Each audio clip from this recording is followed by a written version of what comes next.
বাতাসে উৎসবের ছোঁয়া, চারিদিকে রঙিন গাউন আর গর্বিত মুখ। ব্র্যাক ইউনিভার্সিটির পরিবেশ বান্ধব অত্যাধুনিক মেরুল বাড্ডা ক্যাম্পাস আজ যেন রঙিন স্বপ্নের চাদরে মোড়া। বৃহস্পতিবার এই ক্যাম্পাসে অনুষ্ঠিত হল বিশ্ববিদ্যালয়ের ১৭তম সমাবর্তন, যার প্রতিটি মুহূর্ত ছিল একদল তরুণের জীবনের নতুন অধ্যায়ের সূচনা। এবারের সমাবর্তনের প্রতিপাদ্য ছিল মেক দ্য ডিফারেন্স, এমন এক আহ্বান যা শিক্ষার্থীদের শুধু ডিগ্রি নয়, আরও বড় কোনো পরিবর্তন সৃষ্টির প্রেরণা দেয়। ব্র্যাক ইউনিভার্সিটির এই ইনার সিটি ক্যাম্পাসে এবারই প্রথম সমাবর্তন অনুষ্ঠিত হওয়ায় উচ্ছ্বাস ছিল আরও বেশি। অবশ্যই অত্যন্ত ভালো লাগার বিষয় এটা। I am very delighted as I said. So আমাদের ক্যাম্পাসটা খুব সুন্দর করে সাজানো হয়েছে।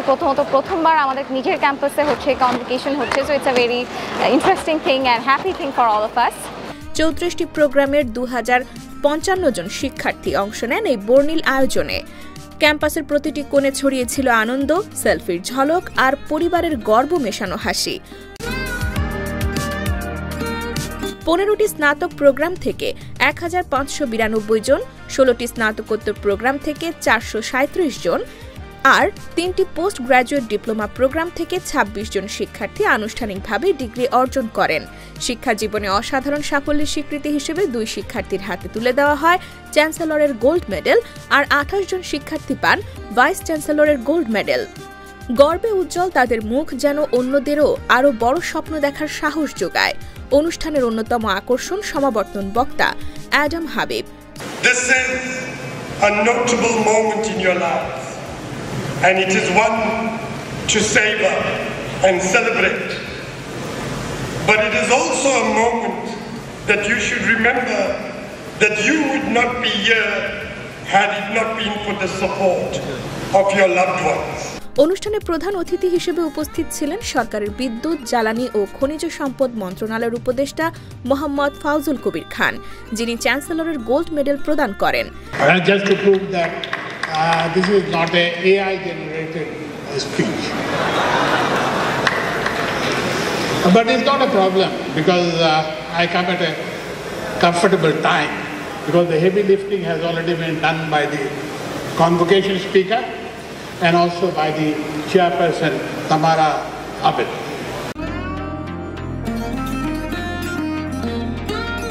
শিক্ষার্থীদের ভাইস চ্যান্সেলর গোল্ড মেডেল তুলে দেন ব্র্যাক ইউনিভার্সিটির vice chancellor professor Syed Farhat Anwar. This is a special convocation for us. This is the first time that we are having it here at our campus. So we must thank all those who have made this effort successful. Without the effort of the builders, the staff, the supporting people, the trustees, we could not have achieved this end.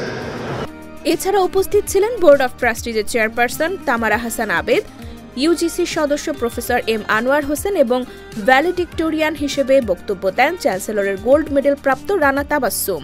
আমি class 6 এ থাকতে ফ্রেঞ্চে fail করেছি। So ওই দিন all my subjects were good, but French it wasn't very good. ওই দিন আমি ওইটার পর জাস্ট 3 দিন আমি কান্নাই করেছি because I could not take that. But ওখান থেকে এখন আমার ফেইলিয়ার হ্যান্ডেল করার এক্সপিরিয়েন্স অনেক ভালো হয়েছে and now I am here as the valedictorian. আমার অফকোর্স অনেক বেশি ভালো লাগছে। I am overwhelmed. আমার খুবই আনন্দ লাগছে আর আসলে বাবা মার মুখে হাসিটা দেখে আরও বেশি ভালো লাগছে। সো ওটাই আসলে আমার ফাইনাল গোল ছিল গোল্ড মেডেল পাওয়ার জন্য। সো ওটা পেয়ে আসলে অনেক ভালো লাগছে। আলো, রং আর স্বপ্নে মোড়া দিনের শেষে গাউন খুলে গেলেও শিক্ষার্থীদের চোখে জ্বলজ্বল করবে একটাই বিশ্বাস, তারা সত্যিই পার্থক্য গড়ে তুলতে পারবে। ব্র্যাক ইউনিভার্সিটির ১৭তম সমাবর্তন তাই শুধু একটি অনুষ্ঠান নয়, এটি হাজারো তরুণের নতুন স্বপ্নে যাত্রা বার্তা।